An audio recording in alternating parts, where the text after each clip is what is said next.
Making English easy. Obligation with modal verbs. Hello, learners. Welcome back to our English language learning series. Today, we're going to dive deep into an important aspect of English grammar: modal verbs. But not just any modal verbs, we're focusing on modal verbs for obligation. By the end of this video, you'll be able to comfortably use these verbs in your writing tasks and enhance your English communication skills. Modal verbs for obligation are powerful tools in English. They allow us to express necessity, obligation, and duty. The primary modal verbs we use to talk about obligation are must, have to, should, and ought to. Must is used when the obligation comes from the speaker. Have to is used when the obligation is due to an external rule or law. Should and ought to are used to give advice or talk about what is right or best to do. Let's look at some examples. You must finish your homework before playing video games. Speaker-imposed obligation.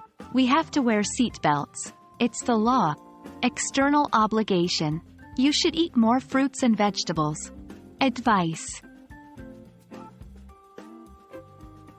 Now, let's talk about incorporating these verbs in your writing. This requires understanding context and being able to determine when to use which modal verb. 1. Exercise 1. Write a dialogue between a parent and a child discussing the child's responsibilities at home. 2. Exercise 2. Write a short essay on school rules and why they are important. 3. Exercise 3. Write an advice column responding to a reader's query about a problem they are facing. Remember, the key here is to use different modal verbs for obligation to express different types of obligation: speaker-imposed, externally imposed, or advice.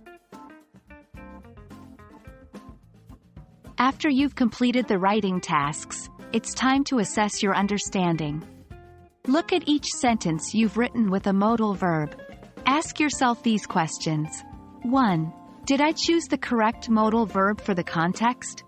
2. Does the obligation come from the speaker, an external rule, or is it advice?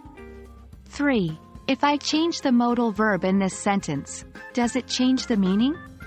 By asking these questions, you're not only practicing modal verbs for obligation, but also understanding their impact on your English communication. That brings us to the end of our exploration of modal verbs for obligation. Keep practicing your writing tasks and assessing your use of these verbs. With consistent practice, your understanding and application of modal verbs for obligation will surely improve. As always, keep learning and stay curious. See you in our next video.